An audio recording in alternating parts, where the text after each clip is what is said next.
Bismillahirrahmanirrahim. Assalamualaikum warahmatullahi wabarakatuh. Perkenalkan, nama saya Zuhud Islam Sofari dari program studi S1 Teknik Industri. Di sini saya akan membuat penilaian investasi studi kelayakan usaha dalam bidang penjualan es teh manis segar. Adapun mata kuliah untuk presentasi ini adalah terkait mata kuliah Ekonomika dan Ekonomi Teknik dengan dosen pengampu Pak Abdul Rojak SEMM. Baik, untuk judul dari studi kelayakan ini adalah studi kelayakan usaha es teh manis segar. Kemudian berikut ringkasan eksekutifnya. Usaha es teh manis segar merupakan bisnis minuman ringan dengan target pasar utama anak muda dan masyarakat umum yang menyukai minuman manis dan menyegarkan. Tujuan studi ini untuk menilai kelayakan usaha dari aspek pasar, operasional, keuangan, dan risiko. Hasil analisis menunjukkan bahwa usaha ini layak dijalankan dengan modal awal relatif kecil, tingkat pengembalian investasi atau IRR di atas 20%, serta potensi pasar yang luas di daerah perkotaan. Untuk pendahuluan, latar belakangnya adalah konsumsi minuman siap saji di Indonesia meningkat pesat. Salah satu minuman populer adalah es teh manis karena rasanya disukai berbagai kalangan dan bahan bakunya mudah diperoleh.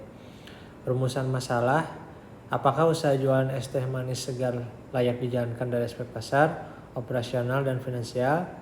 Kemudian tujuan studi kelayakannya mengetahui potensi keuntungan, risiko, dan kelayakan investasi usaha es teh manis segar. Untuk metodologi yang digunakan meliputi observasi lapangan, studi literatur, analisis biaya, dan proyeksi keuangan. Deskripsi usaha, jenis usaha dan produk ini adalah terkait menjual es teh manis segar dengan varian rasa, original, lemon, dan lychee. Lokasi usaha berada di area strategis seperti dekat kampus, sekolah, atau pusat kuliner. Kemudian untuk struktur organisasi ada pemilik, kasir, peracik minuman, dan pelayan. Kemudian analisis pasar dan pemasaran. Potensi pasar itu targetnya adalah pelajar, mahasiswa, dan pekerja kantoran, di mana volume tertinggi pasti akan dibeli oleh konsumen di jam istirahat dan sore hari. Untuk analisis pesaingnya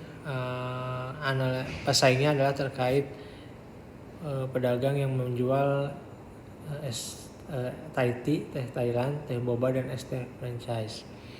Strategi pemasaran melakukan promosi online seperti Instagram, TikTok, branding cup menarik, atau sistem buy 5 get 1 free.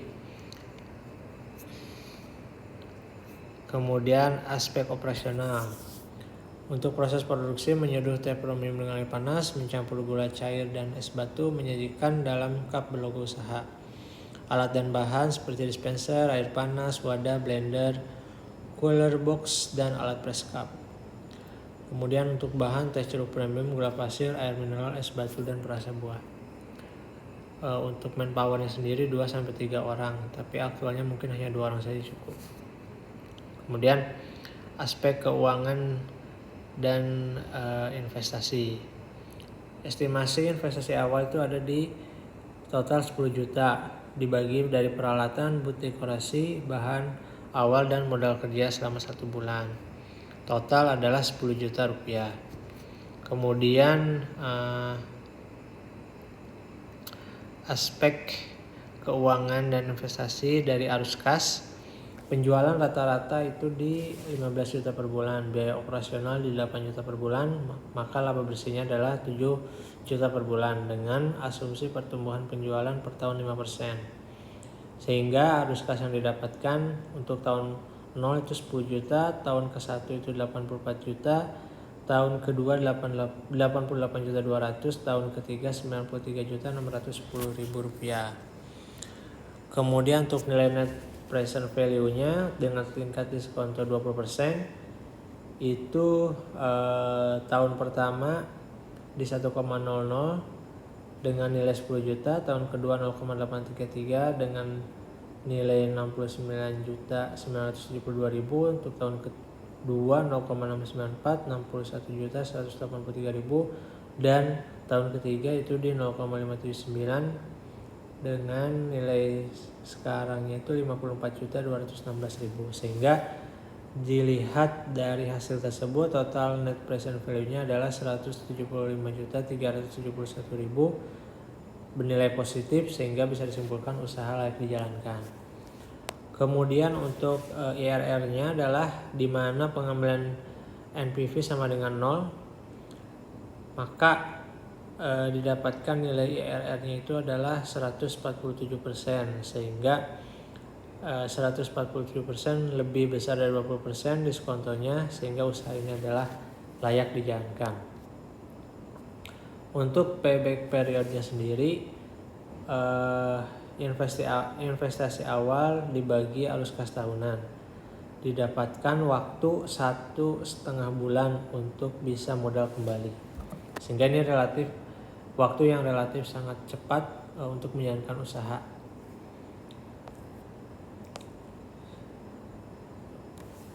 Kesimpulannya dari indikator 3 kriteria tadi, NPV lebih dari 0 itu layak, IRR lebih dari diskonto 20% sangat layak, kemudian payback period itu didapatkan 1,5 bulan, itu kategori relatif cepat dan disimpulkan layak. Sehingga kesimpulannya, usaha es teh manis segar layak secara finansial memiliki pengembalian investasi yang cepat, nilai NPV positif, dan IRR jauh di atas tingkat diskonto. Analisis risiko dan strategi mitigasi. Resikonya itu adalah persaingan ketat, cuaca hujan, kenaikan harga bahan. Untuk di Indonesia kemungkinan dari faktor cuaca sangat mempengaruhi. Dampaknya itu adalah penurunan penjualan, penurunan permintaan, dan biaya meningkat. Mitigasinya seperti apa? Yaitu inovasi rasa dan pelayanan cepat, promosi online dan delivery, negosiasi dengan supplier tetap. Kesimpulan dari studi kelayakan ini, dari analisis investasi ini adalah berdasarkan hasil analisis, usaha es teh manis segar layak dijalankan karena potensi pasar luas, modal kecil, dan pengembalian cepat. Untuk rekomendasinya bisa membuka cabang di lokasi padat pelajar, menambah varian rasa dan ukuran, memperluas pemasaran digital. Kemudian studi kasus untuk membuat analisis sensitivitas di mana terjadi peningkatan biaya operasional naik 20% serta overhead naik 10%, serta penjualan mengalami penurunan 50%. Apakah masih menunjukkan kelayakan berdasarkan 3 kriteria yang digunakan? Berikut hasil analisisnya. Asumsi awal sebelum perubahan itu adalah pendapatan per bulan 15 juta, operasional 8 juta, laba bersih 7 juta, investasi awal 10 juta. Setelah ada perubahan terkait pendapatan turun 50%, sehingga pendapatan menjadi 7.500.000 per bulan.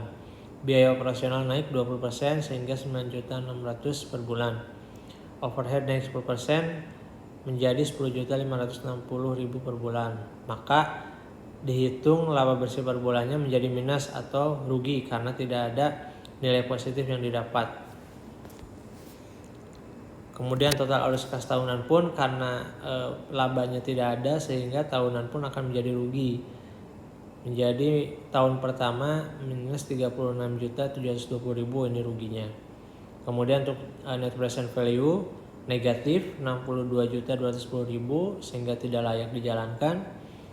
IRR kurang dari 0%, tidak layak karena semua arus kas negatif. IRR tidak dapat dihitung, tidak ada tingkat pengembalian positif. Kemudian untuk payback period tidak ada laba bersih positif yang menutup investasi awal, tidak layak. Sehingga kesimpulannya, ketika pendapatan turun 50% dan biaya operasional naik, hasil analisisnya adalah usaha menjadi merugi tiap bulan. Ditunjukkan dengan semua indikator keuangan yang menunjukkan usaha tidak layak dilanjutkan tanpa ada perbaikan strategi. Maka jika kondisi hujan seperti ini, pendapatan turun 50%, hasil yang didapatkan untuk menjalankan usaha es teh manis ini relatif rugi, sehingga diperlukan untuk perubahan strategi. Baik, sekian presentasi dari saya. Mudah-mudahan apa yang saya sampaikan bisa bermanfaat untuk rekan-rekan semua. Saya tutup. Terima kasih. Assalamualaikum warahmatullahi wabarakatuh.